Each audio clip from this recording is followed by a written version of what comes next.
ओम शांति। आज की अव्यक्त मुरली 24 फरवरी सन 1984 से लिया गया है, जिसका शीर्षक है ब्राह्मण जन्म अवतरित जन्म। ब्राह्मण जन्म अवतरित जन्म। प्रश्न है, इस वर्ष की सेवा के लिए नया प्लान क्या है? अव्यक्त बाप दादा उत्तर देते हुए कहते, इस वर्ष की सेवा के लिए उस दिन भी सुनाया कि समय को समीप लाने के लिए एक तो वृत्ति से वायुमंडल शक्तिशाली हो, यह स्व के प्रति अटेंशन, और दूसरा औरों की सेवा करने के लिए विशेष ऐसी आत्माएं निकालो जो समझें कि सचमुच शांति की विधि यहाँ से ही मिल सकती है।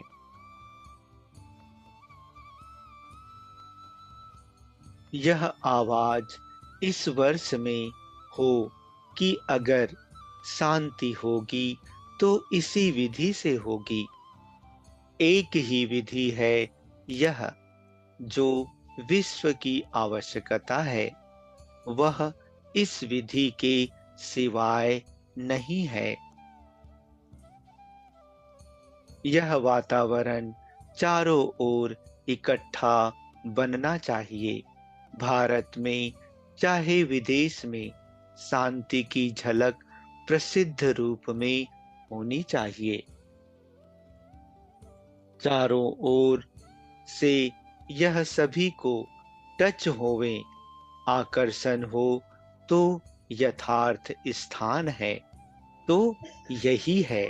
जैसे गवर्नमेंट की तरफ से यूएनओ अर्थात यूनाइटेड नेशंस ऑर्गेनाइजेशन बनी हुई है, तो जब भी कुछ होता है तो सभी का अटेंशन उसी तरफ जाता है।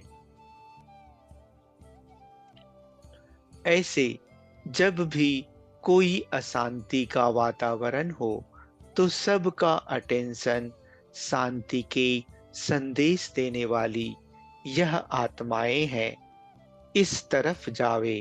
अनुभव करें कि अशांति से बचने का यही एक स्थान है जहां पनाह ली जा सकती है।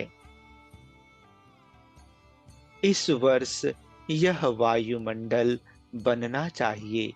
ज्ञान अच्छा है, जीवन अच्छी है, राजयोग अच्छा है, यह तो सब कहते हैं, लेकिन असली प्राप्ति यहाँ से ही होनी है। विश्व का कल्याण इसी स्थान और विधि से होना है।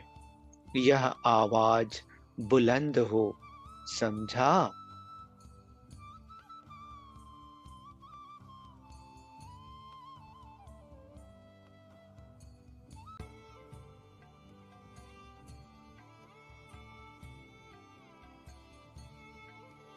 इसके लिए विशेष शांति की एडवर्टाइज करो।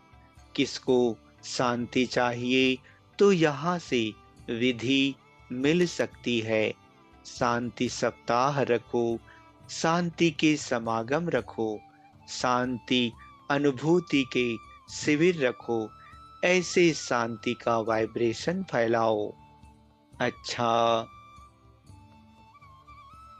सर्विस में जैसे स्टूडेंट बनाते हो वह तो बहुत अच्छा है, वह तो जरूर वृद्धि को प्राप्त करना ही है, लेकिन अभी हर वैरायटी के लोग जैसे काले गोरे भिन्न भिन्न धर्म की आत्माएं हैं, वैसे भिन्न भिन्न ऑक्यूपेशन वाले हर स्थान पर होने चाहिए।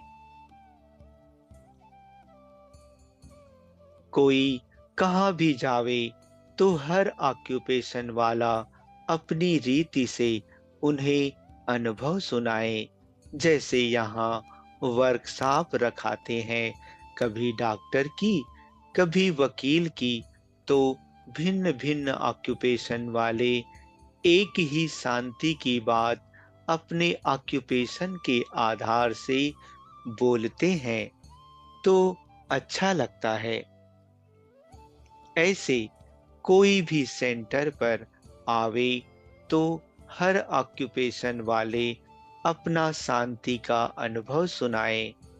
इसका प्रभाव पड़ता है सभी ऑक्यूपेशन वालों के लिए। यह सहज विधि है, यह अनुभव हो।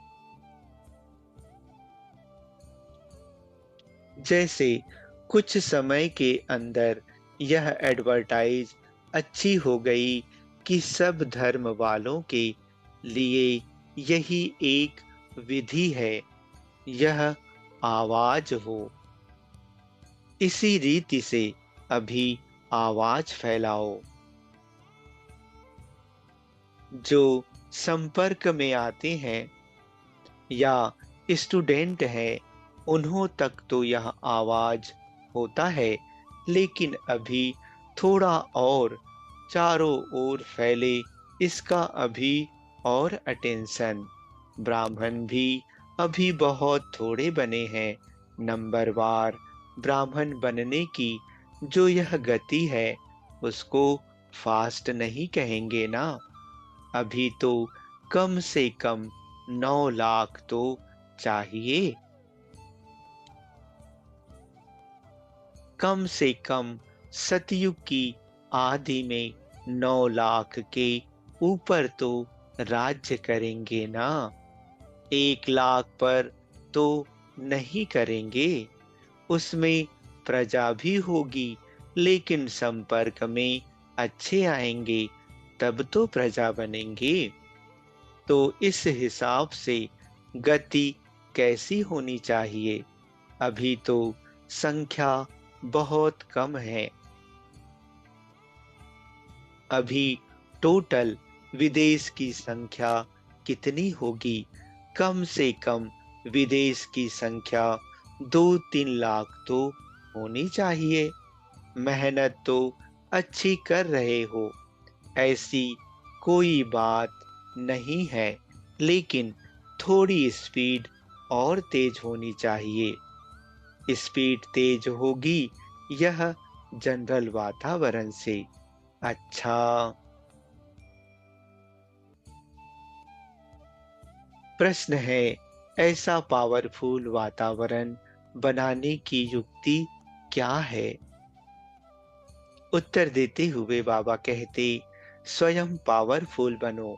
उसके लिए अमृत वेले से लेकर हर कर्म में अपनी स्टेज शक्तिशाली है या नहीं, उसकी चेकिंग के ऊपर और थोड़ा विशेष अटेंशन।